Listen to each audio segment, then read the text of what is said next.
Hi, நான் Suresh. Hi, நான் பாலா. சேர்ந்து சுபா. சுபாவுடைய அஃபிஷியல் யூடியூப் சேனலுக்கு உங்களை நாங்கள் வரவேற்கிறோம். இந்த வாரம் சுபா கதைகளில் என்ன கதை வரப்போகுது, என்ன கதை கேட்க போகிறோம்னு ஆர்வமாக காத்திருக்கீங்களா? கேளுங்களேன். ஹேய், இந்த வாரம் வேலண்டைன்ஸ் வீக்ல அப்போ லவ் ஸ்டோரி தான் போட்டாகணும். ஆனா சுபா ரொமான்ஸ் நாவல்ஸை விட ரொமான்ஸ் சிறுகதைகள் தான் அதிகமா எழுதியிருக்காங்க. அதனால ஒன்னுக்கு ரெண்டா ஒரு ஜோடி சிறுகதைகள் லவ் ஸ்டோரிஸ் இந்த வாரம் சுபா கதைகள்ல. அதுலயும் இந்த ஃபர்ஸ்ட் ஷார்ட் ஸ்டோரி ரொம்ப ரொம்ப ஸ்பெஷல்.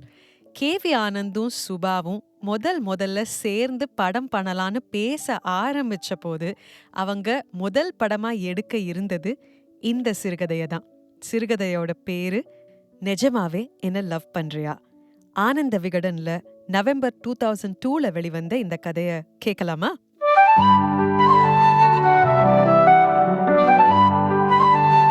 சுபா கதைகள். Stories by writers Subha. முந்தின நாளின் மழை சாலையோரங்களை நனைத்திருந்தது. காற்று செல்லமாக வீசப்போகிறதா அல்லது ஆணிவேர் வரை பிடுங்கி போடப் போகிறதா என்று நிச்சயமின்றி மரங்கள் கிளைகளால் நடுங்கிக் கொண்டு நின்றன. அவள் நிலையும் அப்படித்தான். ஆனந்தன் பழுத்த இலைகளை காலால் ஒதுக்கினான். உதிர்ந்திருந்த பூவை மிதித்து விடாமல் கவனமாக விரல்களில் எடுத்தான். பூவின் மிருதுவான நரம்பு விரல்களின் அழுத்தத்தில் ஈரமாகிவிட பார்த்தது. ஆனந்தன் அதை உள்ளங்கையில் தாங்கினான். அதன் மல்லாந்த இதழின் ஓர விளிம்பில் கரையாக ஒட்டியிருந்த மண்ணை வருடி ஊதி விரட்டினான். அனுசூயா இதை பார்த்ததும் என்ன சொல்வாள்? அவளும் உள்ளங்கையில் ஏந்தி கண்ணீர் சொரிவாளா? பழைய நினைவுகளின் தாக்கத்தில் அவன் தோளில் சாய்ந்து கதறி அழுவாளா? அல்லது அவனை தூக்கி எறிந்தது போல இதையும் ஜன்னல் வழியே புழுதியில் எறிவாளா? இதே போன்ற ஒரு மஞ்சள் பூதானே அவர்களுக்கு நடுவில் அன்றைக்கு கோடாலியாக இறங்கியது. 18 மாதங்களாக அவனை பைத்தியக்காரனாக்கி அவளை தேடி ஊரெங்கும் அலைய வைத்தது. இன்றைக்கும் புதிதாய் விழும் அருவி போல அதே வாடாத புத்துணர்ச்சியுடன் தான் அனுசுயா இருப்பாளா? அல்லது கடந்து போன நாட்களின் காயங்கள் அவளுக்கும் வயதேற்றி இருக்குமா? எதுவாயிருந்தாலும் இன்னும் சில நிமிடங்களில் தெரிந்து கொள்ளப் போகிறான். நின்ற இடத்திலிருந்து அந்த வீட்டை நிமிர்ந்து பார்த்தான். கான்கிரீட் சுவர்களும் இரும்பு சாளரங்களும் அனுசூயாவை ஒளித்து வைத்திருந்தன. ஆனாலும் அவற்றின் பின்னால் அவள் இருப்பாள் என்ற நினைப்பே மரக்கிளைகளைப் போல அவனையும் சிலிர்க்க வைத்தது. சாலையை கடந்து போனால் அவள் முகம் பார்க்கும் அந்த தருணம் வந்துவிடும் என்று புரிந்தது. ஆனால் அந்த தங்கத் தருணத்தையே தள்ளி போடுவதில் அர்த்தமற்ற ஒரு கிளுகிளுப்பு அடிநெஞ்சில் கிளர்ந்தது. கிடைத்த இனிப்பை உடனே வாயில் போட்டுக் கொள்ளாமல் கையில் வைத்து புரட்டிக் கொண்டிருக்கும் குழந்தையைப் போல அவள் வீட்டு ஜன்னல்களையே பார்த்து கொண்டு அவன் மரத்தடியில் அமர்ந்தான். நினைவுகளின் மடிப்புகளில் பொக்கிஷமாக புதைத்து வைத்திருந்த பழைய தருணங்களை வலிக்காமல் புரட்டிக் கொண்டிருப்பதில் அவனுக்கு தனி சுகம் கிடைத்தது. அவளும் அவனுமாக பெயர் தெரியாத அந்த குன்றத்தின் பாறைகளில் ஏறிய அந்த தினத்திலும் மழை கசிந்திருந்தது. கரடு முரடான பாறைகளில் உலர்ந்தும் உலராத ஈரம். பாறைகளின் இடுக்குகளில் உயிர்த்திருந்த புதுச்செடிகளுக்கு கொண்டாட்டம். மண்ணின் வாசமும் பூக்களின் வாசமும் கலந்த வினோத மனம். ரகசிய அருகாமையிலிருந்து ஒலிக்கும் ஹோ என்ற நீர் இறைச்சல். எப்ப பார்த்தாலும் பெட்ரோல் வாசனையே பிடிச்சு பார்த்த மூக்குக்கு இந்த வாசனை சுகமா இல்ல? பிடிச்சிருக்கா? ரொம்ப. ஆனா பயமா இருக்கு. பயம் எதுக்கு? நம்மள தவிர யாருமே கண்ணில் படலையே. யார் கண்லையும் படக்கூடாதுன்னு தானே இவ்ளோ தூரம் உன்னை தள்ளிட்டு வந்தேன். என்னது? நின்று விட்டாள். இடுப்பில் கை வைத்து நிமிர்ந்தாள். மேல்பாறையில் இருந்தவனின் நீட்டிய கையை பிடிக்காமல் முகம் சுளித்தாள். தள்ளிட்டு வந்தியா? கவிதை எழுதுறவன் பேசுற பேச்சா இது? கவிதையே எழுதிட்டு உட்கார்ந்திருந்தேன்னா எப்ப காதல் செய்யறது? தள்ளிட்டு வர்றதுதான் காதலா? ஐயோ, ஒத்த வார்ப்பிய பிடிச்சுக்கிட்டு என்ன சித்திரவதை பண்ணாதியே. வா அனுசுயா, மேலே இன்னும் ரம்யமான இடம்லாம் பார்க்க வேண்டியிருக்கு. என்னால ஏற முடியாது. எனக்கு இப்பதான் பயமா இருக்கு. என்ன பார்த்தா? உன் பிடிவாதத்தை பார்த்து. கல்யாணத்துக்கு அப்புறமும் இப்படிதான் சின்ன விஷயத்துக்கெல்லாம் சண்டை போட்டு சிலுத்துக்கிட்டு நிப்பியா? கல்யாணம் பண்ணிக்காத. அனு ப்ளீஸ், என்ன அழவிடாத. தள்ளிட்டு வந்ததா வேடிக்கையா சொன்னதை இவ்ளோ சென்சிட்டிவா நீ எடுத்துப்பேன்னு சத்தியமா எனக்கு தெரியாது. நிஜத்திலேயே எனக்கு காலை வலிக்குது.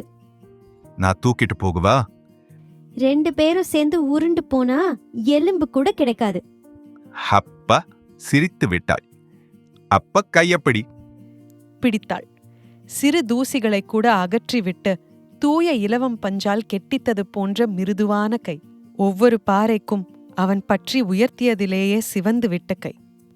மரத்தடியில் உருவம் சிதைந்த பிள்ளையார் போன்ற கல்லமைப்புக்கு தோப்புக்கரணம் போட்டாள்.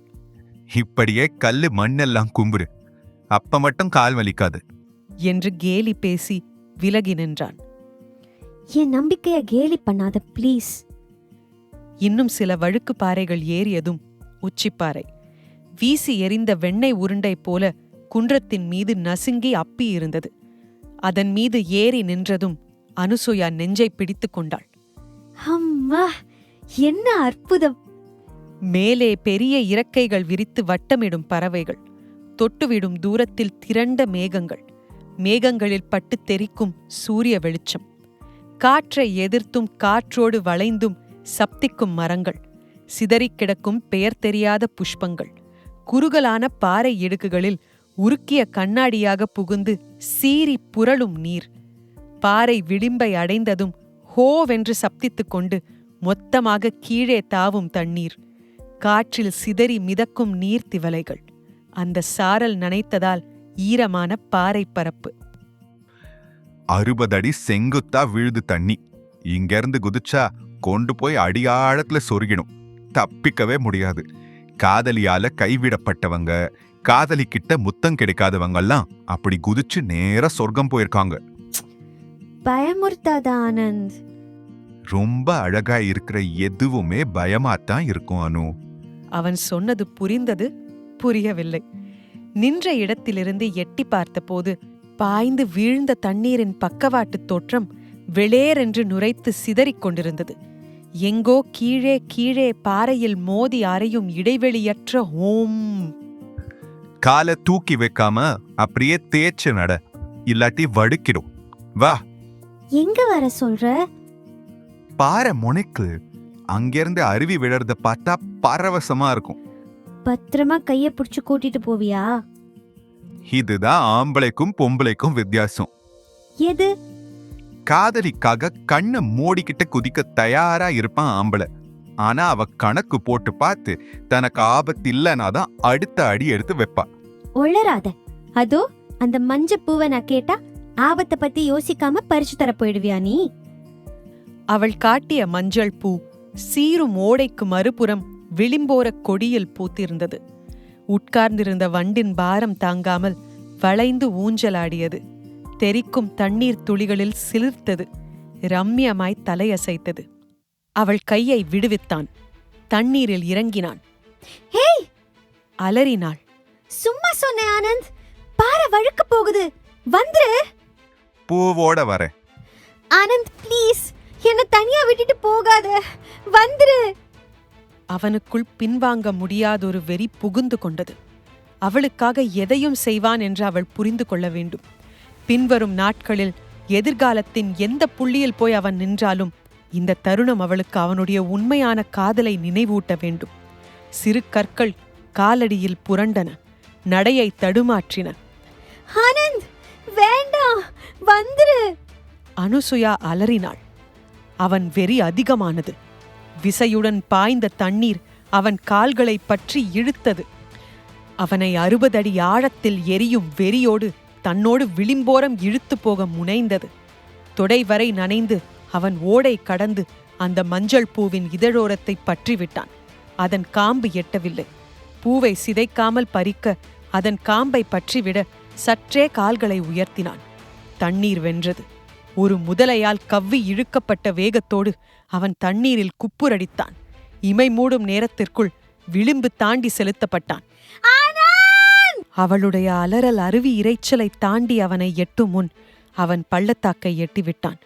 தண்ணீரோடு சேர்ந்து போய் தண்ணீருக்குள் மோதி அரைந்த அந்த கணம் உயிர் பிரிந்து விட்டதாகத்தான் நினைவு. ஆனால் கன்னங்களை தண்ணீர் சின்ன சின்ன அலைகளால் நக்கி நக்கி எழுப்பியது. மரணத்திலிருந்து விழித்தான். மோதி இறங்கிய தண்ணீர் மீண்டும் ஓடைகளாகி பிரிந்து அவனை ஏதோ ஒரு பாறை இடுக்கில் செருகிவிட்டு விரைந்து கொண்டிருந்தது. பதறி எழுந்தான். பாறைகளில் வழுக்க வழுக்க ஏறி விரைந்தான். ஈர உடைகள் கனத்தன. நனைந்த உடலும் விரைத்த விரல்களும் பிடிமானமின்றி தவித்தன. வெறி குறையாது ஏறினான். மேலே மேலே மேலே. உச்சி பாறையில் அனுசுயா மண்டியிட்டு நெற்றியை பாறையில் ஊன்றியிருந்தாள்.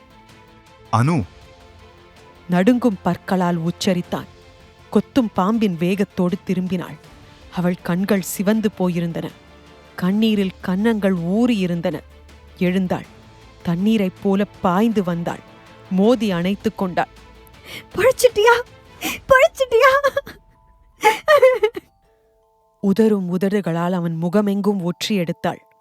காற்று புகும் இடைவெளி கூட இல்லாது இறுக்கிக் கொண்டாள். பயந்துட்டியா? அவனுக்கும் கண்ணீர் வந்தது.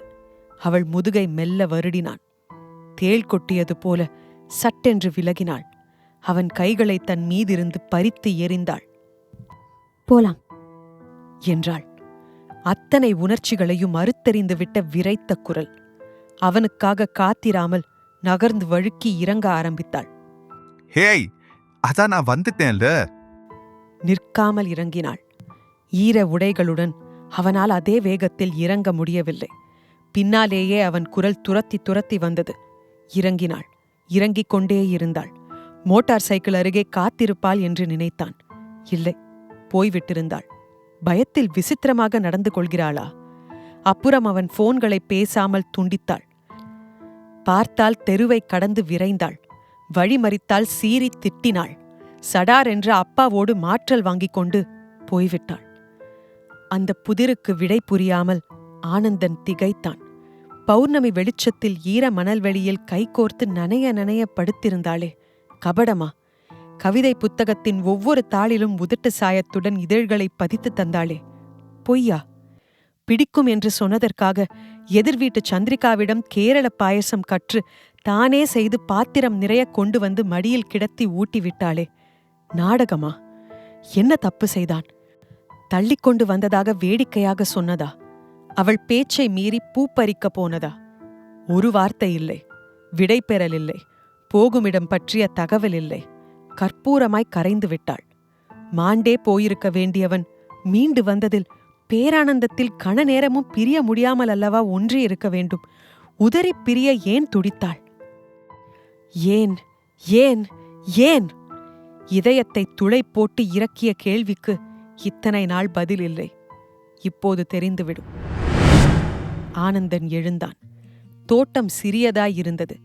விதம் விதமான மஞ்சள் பூக்கள். வீட்டை சுற்றி 3 அடி பிரகாரம் போல சிமெண்ட் பாதை. ஒலி எழுப்பாமல் நடந்தான். தடுக்கும் கம்பிகளைத் தாண்டி ஜன்னலுக்குள் பார்வை பாய்ந்தது. இதுதான் அவள் அறையா? உயர நிலை கண்ணாடியில் அவள் நெற்றியை ஸ்பரிசித்து மீண்ட ஸ்டிக்கர் பொட்டுகள். அவள் கன்னங்களில் அவன் அவ்வப்போது முகர்ந்த அதே டால்கம் பவுடர் வாசம். சற்றே திறந்த அலமாரிக்குள் வவ்வால்களாக புடவைகள். அவள் மூச்சுக்கு நெருக்கமான ரவிக்கைகள். கண்ணாடி பிரதிபலிப்பில் புலப்படும் அவள் சாம்ராஜ்யம். அனு! அவன் குரல் அவளுக்கு நினைவிருக்குமா? சரக்கென்று உள்ளே புடவை சரசரத்தது. விலகி நின்றான். முதலில் விரல்கள் நீண்டு ஜன்னல் கம்பிகளை பற்றின. பாதி நெற்றி, ஒரு விழி, ஒற்றை கன்னம், அரை மூக்கு, பாதி உதடுகள், சில முத்துப்பற்கள். மேகத்தை ஒதுக்கி வெளிவரும் நிலா போல அவள் பகுதி பகுதியாக வெளிப்பட்டாள். நுரையீரல்கள் நிறைந்து ஆனந்தனுக்கு மூச்சு முற்றிற்று. அவளுக்கும் முட்டியிருக்க வேண்டும். ஹுப்பென்று மார்புகள் பொங்கும் ஒலி. புலப்பட்ட ஒரு கண்ணில் 1000 சூரிய வெளிச்சம். உதடுகள் குவிந்து பிரிந்து ஒன்றாகி விலகி ஒலி எழுப்பத் தவறின. நிலா திரும்பி விட்டது. ஜன்னலில் கூந்தலின் கரும் அடர்த்தியும் கண்ணாடி பிம்பத்தில் முகத்தின் வலியும் ஒருங்கே தெரிந்தன.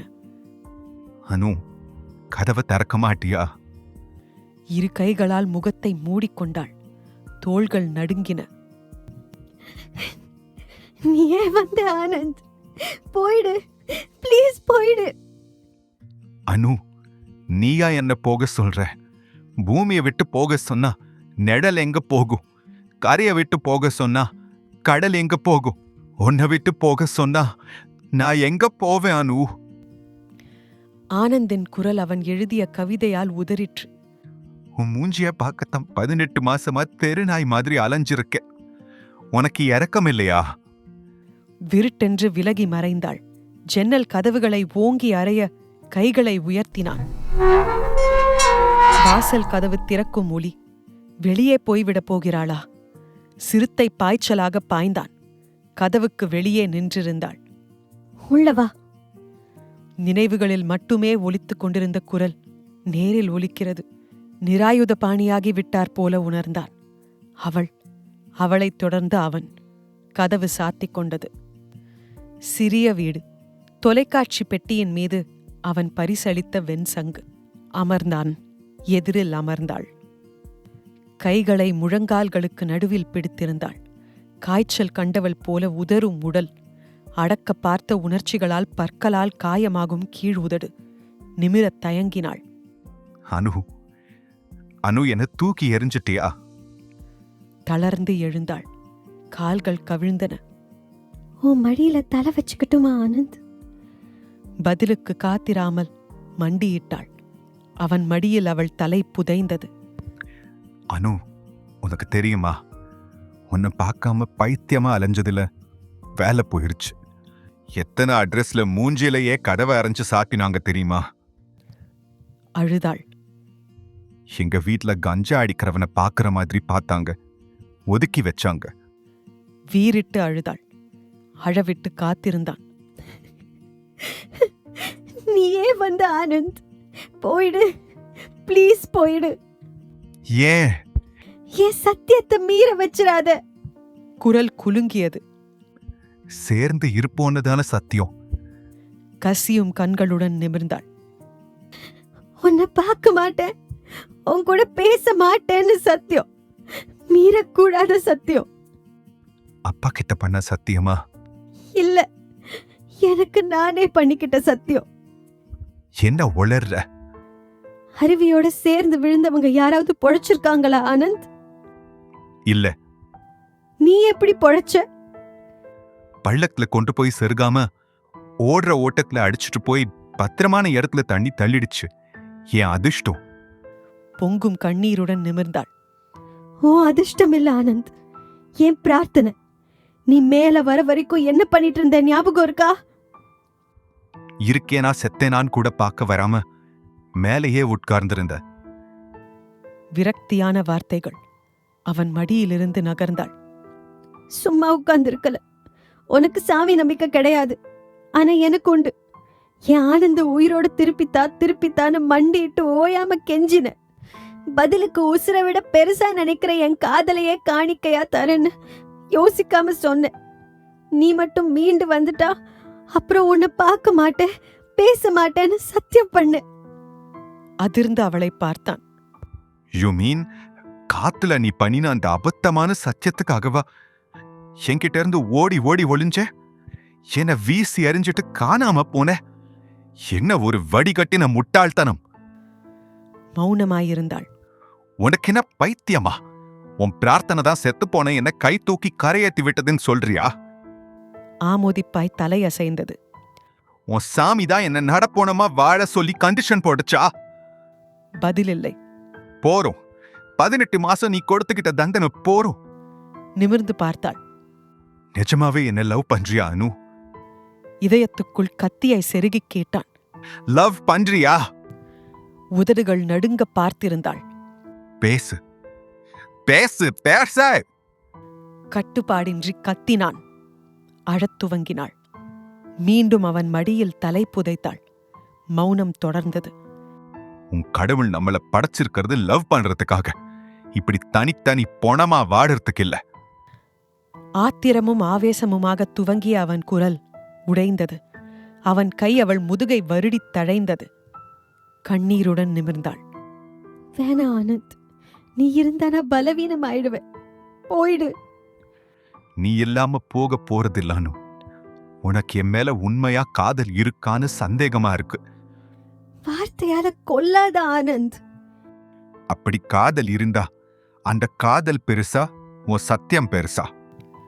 ரொம்ப நேரத்துக்கு அமைதியாயிருந்தாள். தீர்மானத்திற்கு வந்தாள். புறங்கையால் கண்ணீரை துடைத்துக் கொண்டாள். உன் சந்தோஷத்தை விட என் சத்தியம் பெருசில்ல ஆனந்த். பல மாதங்களுக்குப் பின் புன்னகைத்தாள். ஏய், அவள் விரல்களை நீவினான். ம், அவன் காது மடல் விளிம்பை வருடினாள். ரொம்ப நேரமா படுத்திருக்கேனே, மடி வலிக்குதா அனு?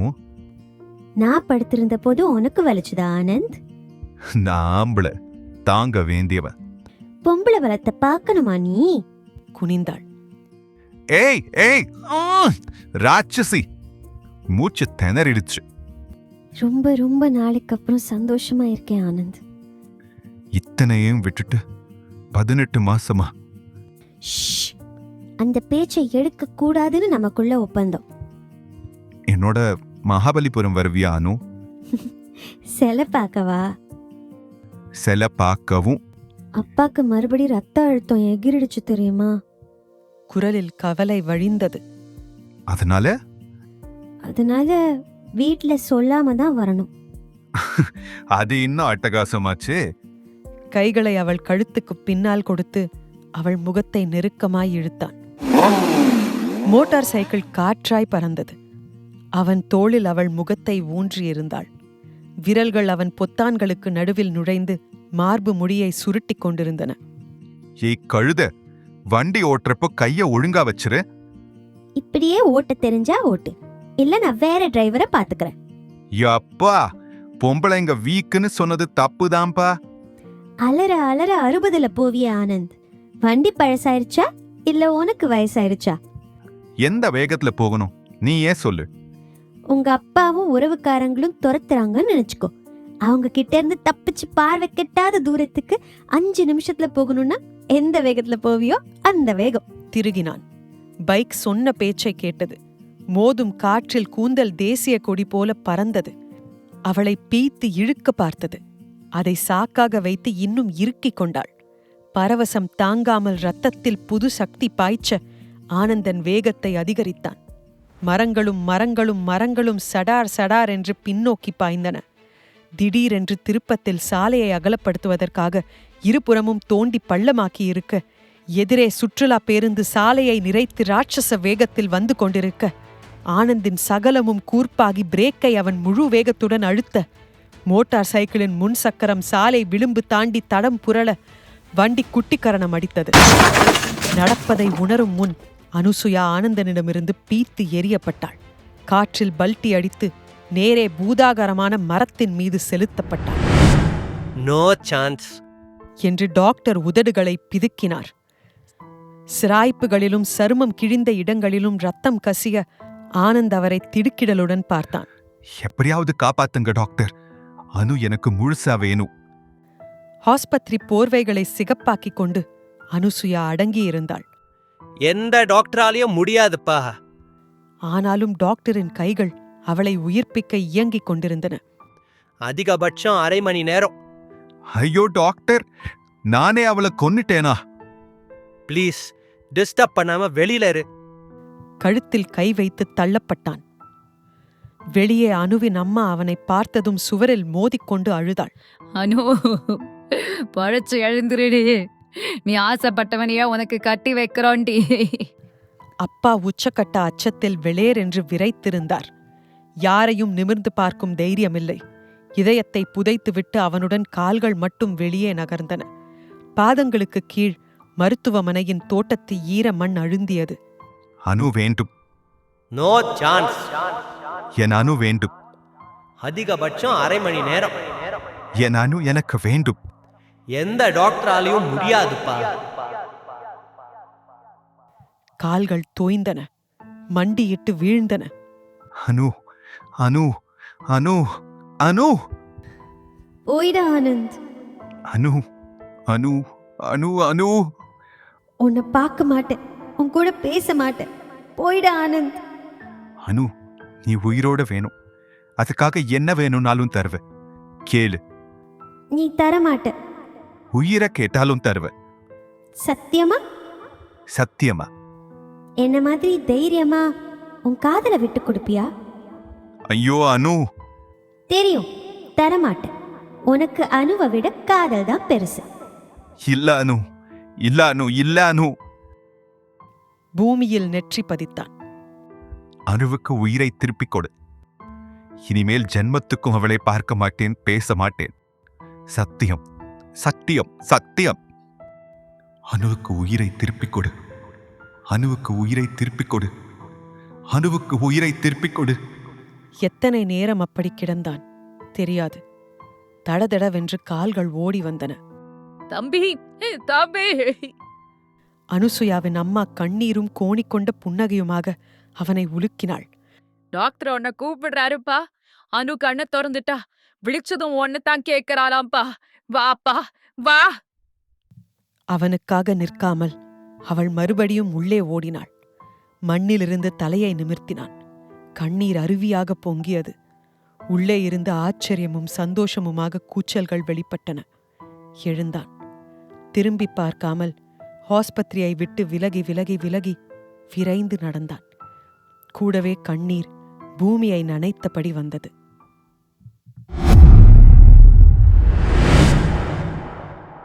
சுபா கதைகள்ல வேலண்டைன் ஸ்பெஷலா நீங்க கேட்ட முதல் ஸ்டோரி நிஜமாவே என்ன லவ் பண்றியா? ஆனந்த விகடன்ல நவம்பர் 2002ல வெளிவந்த கதை. அப்படியே ஒரு 16 வருஷம் முன்னாடி போய் ஆனந்த விகடன்ல நவம்பர் 1986ல வெளிவந்த இன்னொரு காதல் சிறுகதையை இப்ப கேட்க போறோம். இந்த கதையோட பேர் ஹேய் ஐ லவ் யூ. இந்த 2 கதையிலையும் சில ஒற்றுமைகள் இருக்கு. என்னன்னு கண்டுபிடிச்சு கமெண்ட்ஸ்ல போடுங்க. இப்ப கதைக்கு போயிடலாம். நான் உன்னை தொடலாமா மல்லிகா? மனம் நிறைய ஏக்கங்கள், கண்ணில் காதல், உடலில் பரபரப்பு. மனோரஞ்சன் மறுபடியும் கேட்டான். நான் உன்னை தொடலாமா மல்லிகா? மல்லிகா அவன் கண்களை சந்தித்தாள். மெல்ல சிரித்தாள். என்றாள். ஆனா ஒரு கண்டிஷன். என்ன? ஒரே ஒரு விரலால தான் தொடணும். ஓகே என்று அவன் விரலை நீட்ட அவள் பின்வாங்கினாள். இன்னும் என்ன மல்லிகா? மனோரஞ்சனின் குரல் கெஞ்சலாய் வந்தது. அந்த விரல் கழுத்துக்கு கீழே இறங்கக்கூடாது. ஓகே என்றான். முதலில் அவள் நெற்றியின் வகிடை தொட்டான். உச்சியிலிருந்து அந்த ஒற்றை விரலை வகிடிலேயே இழுத்து வந்தான். மல்லிகா சிலிர்த்து கொண்டாள். அவளது நெற்றி பொட்டை தாண்டி மூக்கின் தண்டில் மெல்ல விரலோட்டினான். என்றாள் மல்லிகா. பழுப்பு யானை தந்த நிறத்திலிருந்த கன்னங்களில் ஒன்றை தேர்ந்தெடுத்தான். தொட்டான். சிவந்தது. காதிலிருந்த வளையம் மிக மென்மையாக ஆடியது. இப்போ உங்க மனசு பரபரக்குமே, என் உடம்பு முழுக்க தொட்டு பார்க்கணும்னு. ஆமா. வெல், இந்த பரபரப்போடையே இருங்க. அதுதான் த்ரில், அதுதான் சந்தோஷம். முதல்ல உன்னை தொட்டேன்னு ஞாபகம் இருக்கா? தொடல, திருட்டுத்தனமா பட்டீங்க.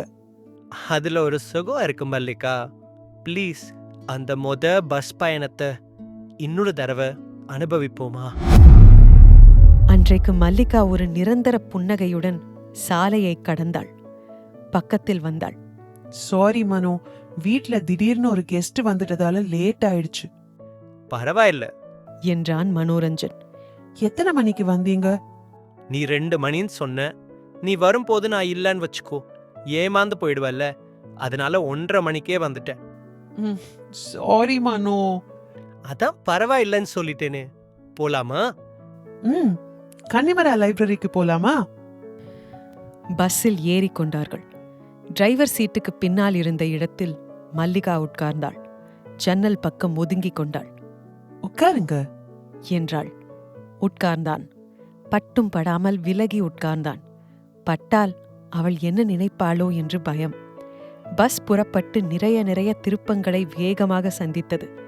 மனோரஞ்சன் நிறைய அவள் பக்கமாய் சரிந்தான். ஒவ்வொரு ஸ்டாப்பிங்கிலும் பஸ் நின்று கிளம்பிய போது அந்த பயணம் முடியப் போகும் ஏக்கம் மனோரஞ்சனை தாக்கியது. வாழ்நாள் முழுமைக்கும் இந்த வழிவழி இழுப்பும் இந்த பஸ் பயணமும் என்றால் யோசனையே செய்யாமல் சரி சொல்லிரு. இறங்குங்க, இடம் வந்துருச்சு என்று அவனை கலைத்தாள் மல்லிகா. அதுக்குள்ளையா? என்று கேட்டு அவசர அவசரமாக எழுந்து இறங்கினான். இறங்கியவுடன் மல்லிகா அவன் அருகில் வந்தாள். போக்கிரி என்றாள். அவள் குரலில் கோபமா சந்தோஷமா என்று பிரிக்கத் தெரியாமல் விழித்தான். எதுக்கு மல்லிகா? எதுக்கா? திருட்டு பூனை என்று அவன் தலையில் செல்லமாக குட்டினாள். அவனுக்கு அந்த இடுப்பை இன்னொரு முறை தொட்டி இழைய வேண்டும் போலிருந்தது. மல்லிகா புன்னகை மாறாமல் மனோரஞ்சனையே பார்த்து கொண்டிருந்தாள். சந்தோஷமான விஷயத்தை நினைச்சு பார்த்தாச்சா? என்றான்.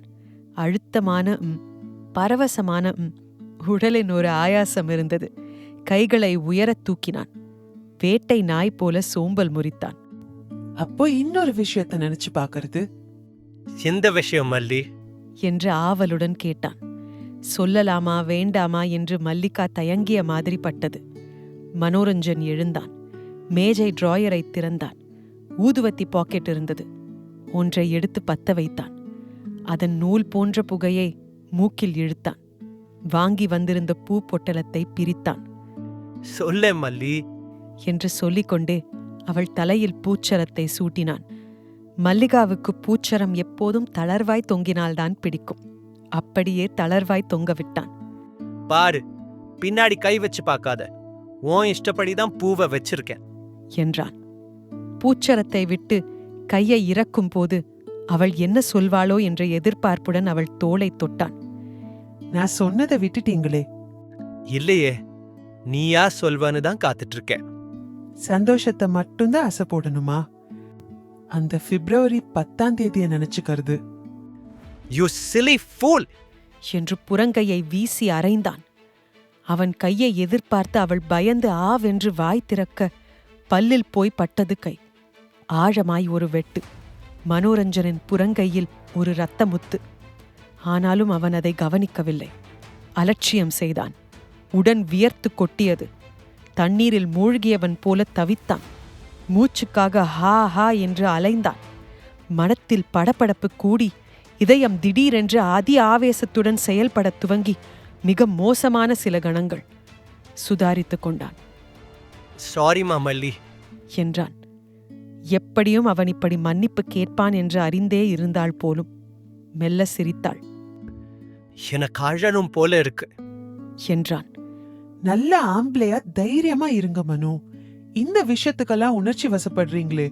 கையில ரத்தம் வருது பாருங்க. போய் கொஞ்சம் டிங்சர் அயோடின் போட்டுட்டு வாங்க ப்ளீஸ். பரவாயில்ல, இருக்கட்டும். அது இந்த அவஸ்தைக்கு ஆறுதலா இன்னொரு சந்தோஷமான நாளை நினைச்சுக்க போறேன். எந்த நாள? என்றாள் மல்லிகா. கண்களில் நட்சத்திரங்கள் மின்ன. நான் முதல்ல உன்னை கிஸ் பண்ணினே அந்த நாளை. மனோரஞ்சன் சீட்டில் அமர்ந்தான். பக்கத்தில் மல்லிகா. தியேட்டரில் இன்னும் விளக்குகள் இருந்தன. மனோரஞ்சன் கடைசி வரிசையில் அமர்ந்திருக்க நல்ல வேளையாக அதில் வேறு யாரும் இல்லை. மல்லிகா என்றாள் அவனை திரும்பி பார்த்து. திரை வெளிச்சத்தின் பிரதிபலிப்பில் அவள் தேவதை. உன் கச்சீஃப கூட முகத்தை தொடச்சுக்கணும். உங்ககிட்ட இல்ல? இருக்கு.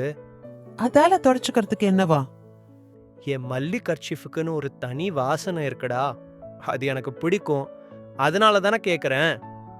முகத்தை அவள் கழுத்து பக்கமாய் சாய்த்து ஆழமாய் உள்மூச்சு வாங்கினான். என்று பொய் மிரட்டல் மல்லிகாவிடமிருந்து கிளம்பியது. ஆனாலும் விலகிக் கொள்ளவில்லை. மல்லிகா என்ன என்றாள். கொஞ்சலான என்ன. ஆட்காட்டி விரலை மட்டும் நீட்டினான். ஒன்னே ஒன்னு என்றாள். அவன் விரலை பிடித்து மடக்கி உள்ளங்கையில் அழுத்திக் கொண்டாள். அவனை கண்கொட்டாமல் பார்த்தாள். அவன் மெல்ல அந்த முகத்தை நெருங்க மல்லிகா மெல்ல பின்வாங்கினாள். வேண்டாங்க ப்ளீஸ் என்று முணுமுணுத்தாள். திடீரென்று மனோரஞ்சன் அவள் பிடியிலிருந்த விரலை உருவிக்கொண்டு அவளுடைய பின்கழுத்தை வளைத்தான். மற்றொரு கையால் அவள் மோவாயை தாங்கினான். அவள் திமிர அவன் கைகளில் இறுக்கத்தை அதிகப்படுத்தி, சி போங்க மனோ, நீங்களா இப்படி என்றாள். அவள் நெற்றியிலிருந்து பொட்டு அகன்றிருந்தது. அவன் மீண்டும் அவளை நெருங்கினான். ஐயோ எல்லாரும் பாக்குறாங்க, வேண்டாம் மனோ என்று தள்ளினாள் மல்லிகா. மனோரஞ்சன் சட்டென்று விலகிக் கொண்டான். அவளுக்கு பிடிக்காத எதையும் செய்வதில்லை என்று தீர்மானித்திருந்தான். மறுபடியும் மறுபடியும் நம்ம வாழ்ந்து முடிச்ச இன்பமான நாட்கள் எல்லாம் வந்துகிட்டே இருக்கணும் மல்லி. என்ன சொல்ற? இன்பம் மட்டும் வந்தா போதுமா மனோ? போதும். வாழ்க்கை ரசிக்காது, அப்ப அது போர் அடிக்கும். அவ்வளவு ஏன் நம்ம வாழ்க்கையே எடுத்துப்போமே. நீங்க இப்படி என் பக்கத்திலேயே இருக்கிறதுக்கு என்ன காரணம்? என் மேல இவ்ளோ லவ் வச்சிருக்கிறது தான் காரணமா என்ன? நீதான் சொல்ல. February 10 தான் மனோ. ப்ளீஸ் உணர்ச்சி வசப்படாதீங்க. இன்பத்தை மட்டும் நினைப்போங்கிறது 3 வேளையும் பாயசம் மட்டுமே குடிக்கிற மாதிரி திகட்டி போயிடும் ரொம்ப சீக்கிரம். அந்த February 10 அவர்கள் கோயிலிலிருந்து வெளிப்பட்டார்கள். மரங்கள் அடர்ந்திருந்த வழியில் நடந்தார்கள். ஒரே ஒரு பிச்சைக்காரன். தர்மதுரை என்றான். மனோரஞ்சன் பையில் கையை விட்டு துழாவி கையில் கிடைத்த கரன்சி நோட்டை எடுத்து அவனுக்கு கொடுக்க பிச்சைக்காரன் சந்தோஷமாய் அவனை பார்த்துவிட்டு வாங்கிக் கொண்டான். நல்லா இருக்கணும் தோர மவராசி, நீயும் நல்லா இருக்கணும்மா. எதுக்கு மனோ பிச்சைக்காரனுக்கு போய் அவ்வளவு பணம்? என் சந்தோஷத்தை பங்கு போட்டேன். என் சந்தோஷம் இப்ப இன்னும் அதிகமாயிடுச்சு. அப்படி என்ன சந்தோஷமா? என்றாள் மல்லிகா கடை கண்ணால் பார்த்து கொண்டே. தெரியாது என்றான் போலி கடுமையுடன். என்றாள் போலி சிரிப்புடன். உனக்கும் எனக்கும் டும்டுமுக்கு உங்க வீட்லயும் பச்சை கொடி, எங்க வீட்லயும் பச்சை கொடி. சட்டென்று மல்லிகா அவன் தோளை பற்றி கொண்டு தோய்ந்தாற் போல நடந்தாள். எனக்கு ரொம்ப சந்தோஷமா இருக்குங்க. கொண்டாடலாமா? நேரா ஒரு ஃபர்ஸ்ட் கிளாஸ் ஹோட்டல், ஸ்வீட் சேவரி, அப்புறம் உனக்கு ரொம்ப பிடிச்ச பீச் மெல்பா. என்ன சொல்ற? சரி. பைக் அருகே வந்ததும் பையில் கையை விட்டு துழாவி சாவியை எடுத்தான். கையில் மாட்டியிருந்த ஹெல்மெட்டை பொருத்திக் கொண்டான். உதைத்தான். கம்பீரமாய் உட்கார்ந்தான். தமான் ஹாத் என்றான். மல்லிகா அவன் தொடையை நறுக்கென்று கிள்ளிவிட்டு அமர்ந்தாள். அவன் சட்டென்று கியருக்கு வந்து பறக்க மல்லிகா பின்னால் சாய்ந்து ஹோய் என்று பயக்குரல் எழுப்பினாள். அவன் சிரித்துக்கொண்டு வண்டியை விரட்டினான். அவள் கேசமலைய அவனை இன்னும் இறுக்கமாய் பிடித்து கன்னத்தை அவனுடைய பரந்த முதுகில் வைத்து அழுத்தினாள். சந்தோஷ பொங்கலில் சிரித்துக் கொண்டாள். கல்யாணம் ஆனா இருக்கலாம் சான்ஸே இல்ல என்றான் மனோரஞ்சன். எதுக்கு இப்படி வெளியில வர? ஏனா? அதான் ரூம்குள்ளேயே எனக்கு எல்லா த்ரில்லும் கிடைக்க போகுதே. கிடைக்கும் கிடைக்கும். இப்படி எல்லாம் பேசினா நான் எங்கேயாவது போய் ஒளிஞ்சுக்குவேன். அவளுடைய வார்த்தைகள் காற்றில் விரயமாகி போய்விட, என்ன சொன்ன என்றான் அவன். தலையை சாய்த்தான். அவள் அவன் காது கருகில் சென்று சொல்ல ஆரம்பித்த போது வளைவில் சாலையில் கொட்டியிருந்த என்ஜின் ஆயிலை கவனிக்காமல் கடைசி வினாடியின் கடைசி பகுதியில் கவனித்து பிரேக் அடிக்க வண்டி வழுக்கி கொண்டு போய் சாலையோர விளக்கு கம்பத்தில் மோதி அவள் கண்கள் விரித்து மனோ என்று கத்த வாயெடுப்பதற்குள் எல்லாம் முடிந்துவிட்டது. மனோரஞ்சன் தலையில் அடித்துக் கொண்டான். மல்லிகா மல்லிகா என்று பெருங்குரலில் அழுதான்.